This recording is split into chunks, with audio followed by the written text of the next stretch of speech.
الحمدللہ رب العالمین والصلاة والسلام علی خاتم النبیین اما بعد فاعوذ باللہ من الشیطان الرجیم بسم اللہ الرحمن الرحیم.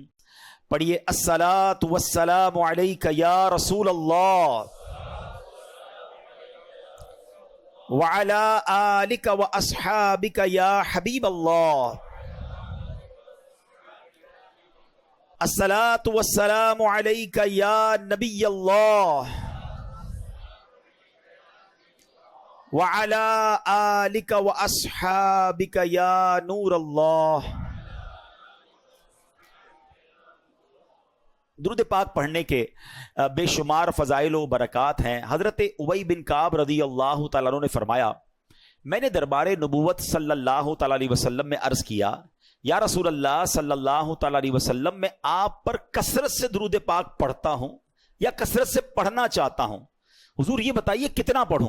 اب ذرا سوال سنیے گا کہ میں چاہتا ہوں کہ آپ پر کثرت سے درود پڑھوں، ابنڈنٹلی زیادہ درود پڑھوں، آپ بتائیے کتنا پڑھوں؟ تو نبی پاک علیہ السلام نے فرمایا تو جتنا چاہے پڑھ. تو کہتے حضور میں اپنے دن بھر کے معمولات سے وقت نکال کر میں اپنے بقیہ ٹائم کا جو 1/4 ٹائم ہے، چوتھائی حصہ آپ پر درود پڑھتا رہوں گا. آقا علیہ السلام فرماتے ہیں جتنا چاہے پڑھ، اگر اس سے بھی زیادہ پڑھے گا تو تیرے لیے بہتر ہے. کہتے حضور پھر میں ایسا کرتا ہوں کہ میں حدیث کا خلاصہ پیش کر رہا ہوں، میں ایسا کرتا ہوں کہ اپنا ہاف ٹائم، ڈے کا ہاف ٹائم جو ہے وہ میں درود پاک پہ صرف کروں گا. آقا علیہ السلام فرماتے ہیں اگر تو ایسا کرے گا تو یہ بہت اچھا ہے، مگر اس سے زیادہ پڑے گا تیرے لیے زیادہ بہتر ہوگا. اچھا، تو کہتے ہیں حضور پہ میں 2/3 67% جتنا بنتا ہے وہ میں درود پاک میں صرف کروں گا. یقیناً اس میں کھانے پینے، نمازوں کا ٹائم، آرام کا ٹائم نکال کے جو ٹائم بچتا ہے اس ٹائم کو میں 3/4 جو ہے وہ آپ پر درود پاک پہ صرف کروں گا. اللہ کے حبیب علیہ السلام فرماتے ہیں تیری مرضی، اگر اس سے بھی زیادہ پڑے گا تو تیرے لیے بہتر ہوگا. کہتے حضور اب جتنا ٹائم ہے نا وہ سارا میں نے درود پاک ہی پڑھنا ہے، اب میں پورا دن درود پاک پڑھوں گا. تو آقا فرماتے اگر ایسا کرے گا نا تو تیرے سارے کام سنور جائیں گے اور تیرے سب گناہ بخش دیے جائیں گے. ایکچولی دس از درود پاک. The more you recite the more you get برکات. جتنا پڑھیں گے نا اتنی رحمتوں برکتوں کا نزول ہوگا. اللہ کرے کہ ہم فضول باتوں سے بچ کر درود پاک کی کثرت اپنا معمول بنا لیں، اور اللہ کرے ایسی میری اور آپ کی عادت بھی ہو جائے کہ پھر جو ہے وہ عادت بن جائے گی نا تو پھر انشاءاللہ درود پاک کی کثرت جاری رہے گی. اللہ مجھے اور آپ کو کثرت کے ساتھ درود پاک پڑھنے کی توفیق عطا فرمائے. آئیے مل کر محبت کے ساتھ با آواز بلند درود پاک پڑھ لیں. صلو علی الحبیب صلی اللہ تعالی علی محمد صلی اللہ علیہ وسلم. آج کے بیان کا جو ٹاپک ہے وہ ہے جنت کی 2 چابیاں. اب جنت کی چابیاں کیا ہیں؟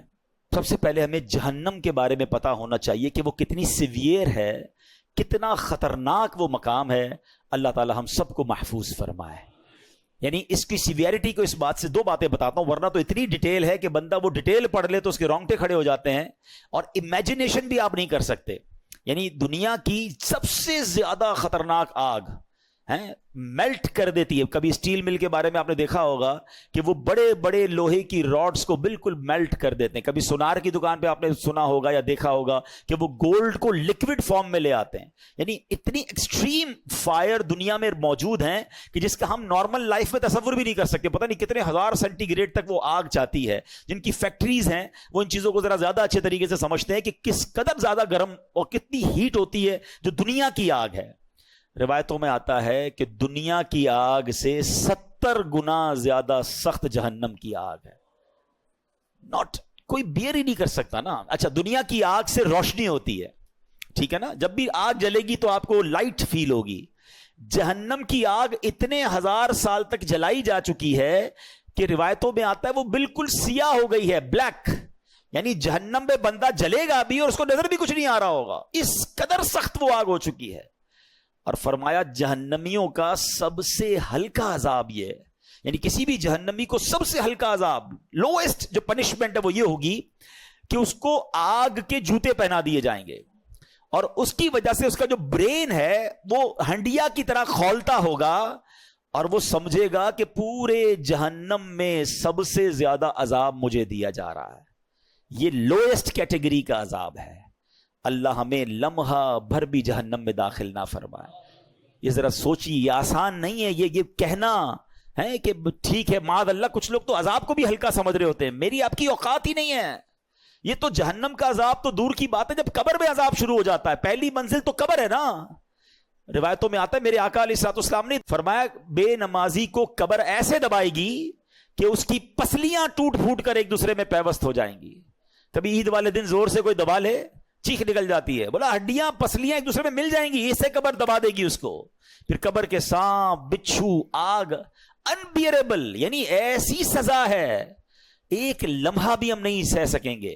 ہم دنیا کی نارمل اپنے چولہے کی آگ پر 1 منٹ ہاتھ نہیں رکھ سکتے. 1 منٹ تو دور کی بات ہے، چند سیکنڈ نہیں رکھ سکتے، چیخ نکل جاتی ہے. غلطی سے گھر والے پکاتے پکاتے ان کے ہاتھ میں کوئی تیل کا چھینٹا آ جاتا تو اس پہ بڑا سا پھوڑا ہو جاتا ہے. یہ ہماری اوقات ہے. ہماری آنکھیں کتنی نازک ہیں کہ جب سرما لگاتے ہیں نا تو ہاتھ کانپ رہا ہوتا ہے کہ یار زور سے کہیں سلائی لگ گئی تو آنکھ میں درد ہو جائے گا. کان ایئر بڈ صاف کرتے ہیں تو اتنا تھوڑا سا زور سے ایئر بڈ نکالے تو کان میں درد ہو جاتا ہے. روایتوں میں آیا جہنمیوں کے لیے عذاب یہ ہوگا کہ ان کی آنکھوں میں جہنم کے کیل ٹھوکے جائیں گے، کانوں میں پگھلا ہوا سیسا ڈالا جائے گا جو حرام سنتے اور حرام دیکھتے ہیں. ہم کبھی بھی جہنم کا ایک لمحہ برداشت نہیں کر سکتے. بس اللہ سے یہ دعا ہے ہماری مغفرت فرما دے، ہمیں لمحہ بھر بھی جہنم میں داخل نہ فرمائے. مگر اس کا خوف تو دل میں ہونا چاہیے نا. یہ دعا جو ہے نا اللہم اجرنا من النار، یہ اپنی دعاؤں میں شامل رکھیں کہ یہ جہنم کے عذاب سے جو ہے اللہ ہمیں محفوظ فرمائے. وہ ایسی آگ ہے، وہ ایسی پنشمنٹ ہے، اللہ تعالیٰ محفوظ فرمائے. اب آتے ہیں کہ جہنم میں نہیں جانا انشاءاللہ تو کہاں جانا ہے؟ جنت میں جانا ہے. تو سب سے پہلے جنت ہے کیسی؟ جب تک آپ کو یہ اندازہ نہیں ہوگا نا تو بندے کو پتا ہوتا ہے کہ یار ایسی جنت ہے تو چلو پھر جنت میں جانے کی تیاری کریں. آج دنیا میں ہمارے بہت سارے ڈریمز ہیں، یار اس کالونی میں گھر ہو جائے، ایسی گاڑی ہو جائے، اتنے پیسے آ جائیں، اتنی لگژریز مل جائیں. کچھ بھی نہیں ہے یہ دنیا کی لگژریز اور دنیا کی چیزیں. سب سے پہلی بات تو ہماری ان تمام لگژریز اور تمام چیزوں کی ایکسپائری ڈیٹ ہے. ٹھیک ہے نا، ہم سب نے دنیا سے جانا ہے. یہ ساری نعمتیں ادھر رہ جائیں گی، میں اکیلا قبر میں چلا جاؤں گا. تو وہ چیز جس کے لیے میں اسٹرگل اتنی ساری کرتا ہوں تھوڑے عرصے میں چھوڑ جاؤں گا. تو اس کے لیے کوشش کروں یا اس نعمت کے لیے کوشش کروں کہ اگر مل گئی تو اس کی کوئی ایکسپائری ڈیٹ نہیں ہے. قرآن کہتا ہے ہم فیہا خالدون، ہمیشہ ہمیشہ اس میں رہیں گے. جو جنت میں چلا گیا نا ایک بار، ہاں یہ ذرا غور سے سنیے گا، جنت میں جو ایک بار داخل ہو گیا اب کبھی جنت سے باہر نہیں نکالا جائے گا. اب وہ ہمیں موت ہی نہیں ہے نا جنت میں، تو ہمیشہ ہمیشہ جنت میں رہے گا. ہم فیہا خالدون.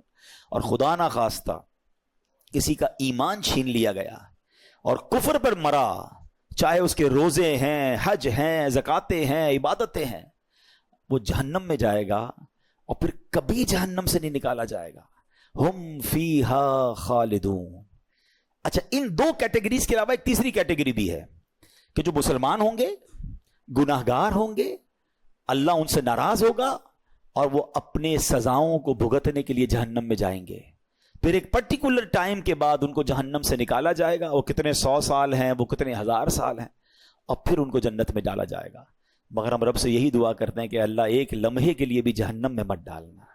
تیرے حبیب کا صدقہ ہم تیرے گھر میں بیٹھے ہیں، ہمیں بلا حساب جنت میں داخلہ عطا فرما.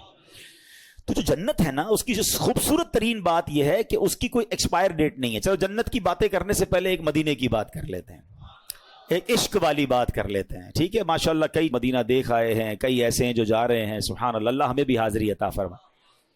جو جنت، اب یہ فارمولہ یاد رکھیے گا، اللہ کی رحمت کا فارمولہ کیا ہے؟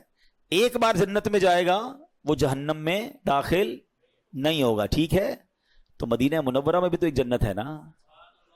میرے آقا نے فرمایا نا صلی اللہ تعالی علیہ وسلم، فرمایا میرے روضے اور میرے ممبر کے درمیان جو حصہ ہے وہ جنت کی کیاریوں میں سے ایک کیاری ہے. ریاض الجنہ ہے نا مدینے میں. تو جو ایک بار ریاض الجنہ میں چلا گیا، یا اللہ تیری قدرت کا تو فارمولہ یہ ہے، تیری رحمت کا تو معاملہ یہ ہے کہ جو ایک بار جنت میں گیا وہ دوزخ میں جائے گا نہیں. تو سیدی اعلیٰ حضرت بڑی پیاری بات کرتے ہیں. آپ ایک شعر میں کہتے ہیں جنت میں آ کے نار میں جاتا نہیں کوئی. یا اللہ تو نہیں فرمایا نا جنت میں جا کے نار میں جاتا نہیں کوئی.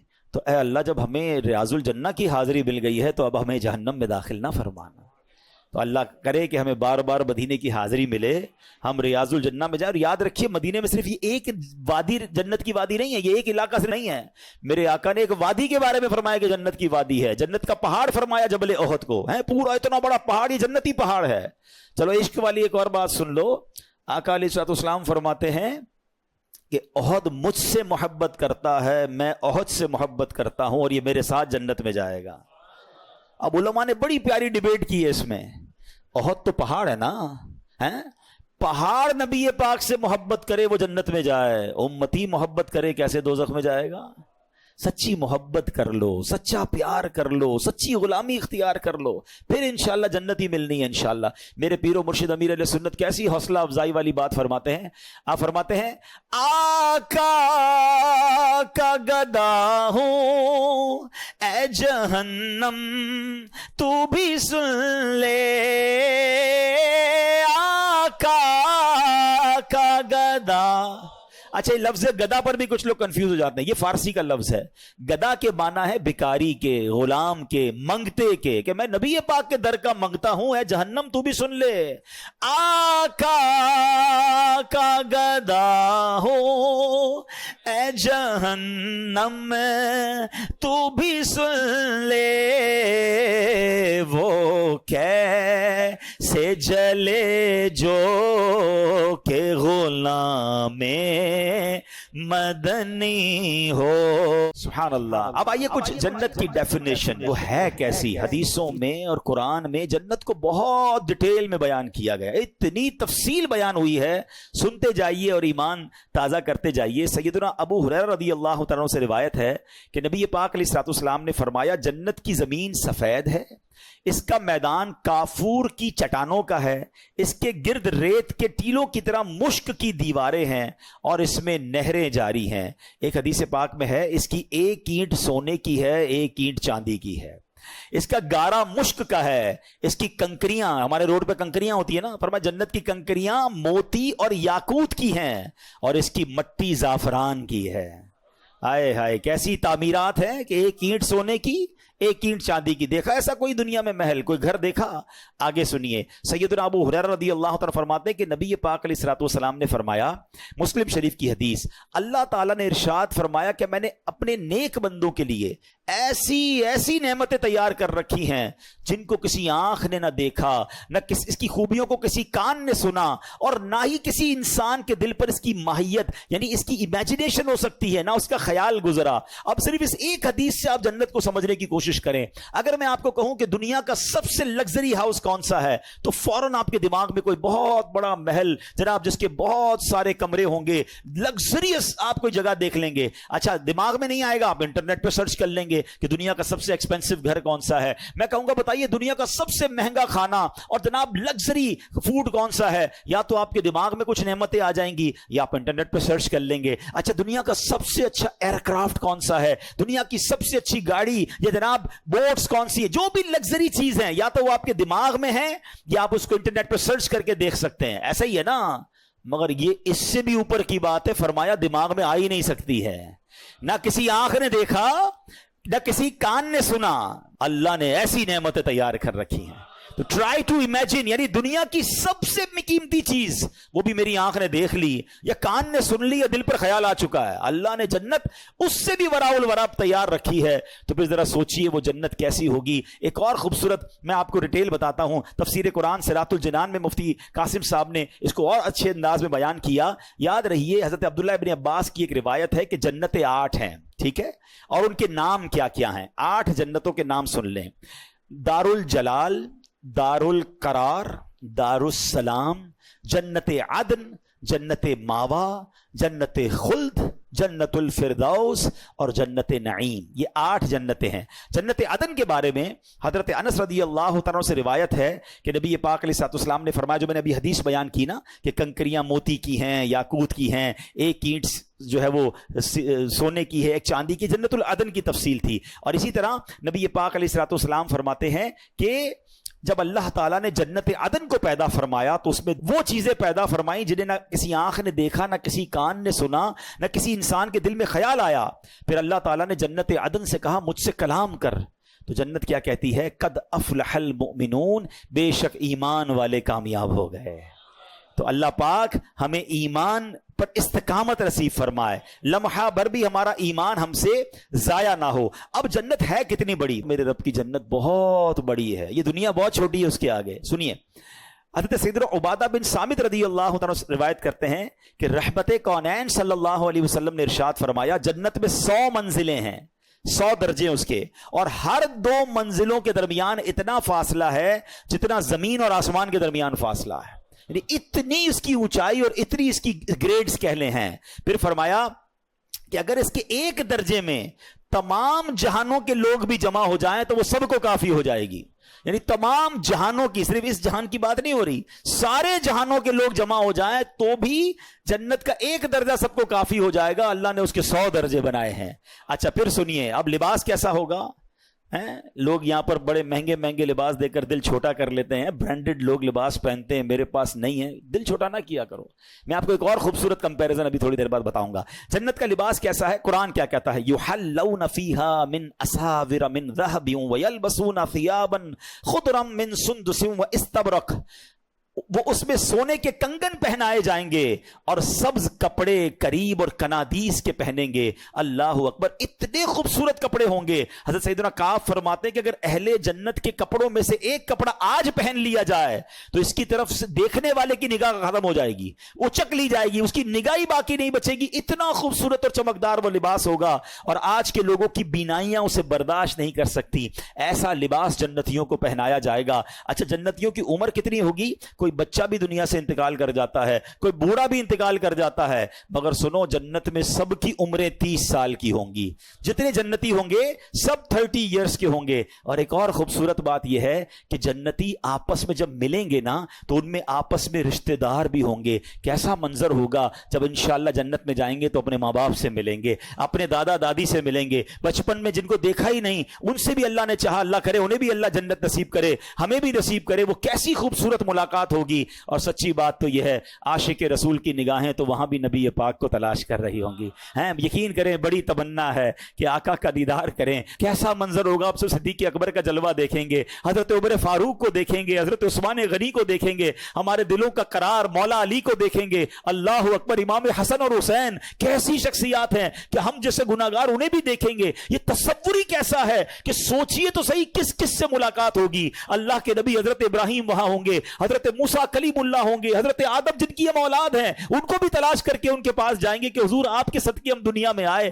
سوچ سوچ کے ہی بندے کا ایمان تازہ ہو رہا ہوتا ہے کہ کیسی ملاقات ہوگی، وہ میٹنگز کیسی ہوں گی، کدھر کدھر جائیں گے اور انشاءاللہ وہ نظارے دیکھیں گے۔ اور سبحان اللہ، آج کل لوگ بڑے فوڈ لور ہوتے ہیں، آؤ بتاتا ہوں جنت میں کھانا کیسا ہوگا۔ قرآن کہتا ہے وَفَاكِهَةٍ مِّمَّا يَتَخَيَّرُونَ وَلَحْمِ طَيْرٍ مِّمَّا يَشْتَهُونَ، اور میوے جو پسند کریں اور پرندوں کا گوشت جو چاہیں، یعنی جو چاہیں گے امیجن کریں گے اور وہ کھانا سامنے آ جائے گا۔ اچھا کھانا تو آ جائے گا لیکن کمال دیکھو، آج آپ کو جو بھی دنیا کی اچھی چیز پسند ہے، کسی کو بریانی پسند ہے تو کسی کو جناب سالن پسند ہے، جو بھی آپ کو پسند ہے، جب بھی وہ آپ کے سامنے آتا ہے اور آپ کو بھوک بھی لگی ہے آپ دل سے کھاتے ہیں، مگر جیسے جیسے کھاتے جاتے ہیں نا ذائقہ کم ہوتا جاتا ہے کیونکہ پیٹ بھرتا جاتا ہے، اور اگر پیٹ بھر جائے تو آپ دوبارہ کوئی رکھ دے تو آپ کچھ بھی نہیں کھا سکتے، آپ کہ میں نے کھانا کھا لیا ہے۔ مگر ایسا نہیں ہوگا۔ جنت میں کیا ہوگا سنو، آقا علیہ الصلوۃ والسلام فرماتے ہیں جنتیوں میں جو سب سے نچلے درجے کا جنتی ہوگا نا، لوئسٹ کیٹیگری کا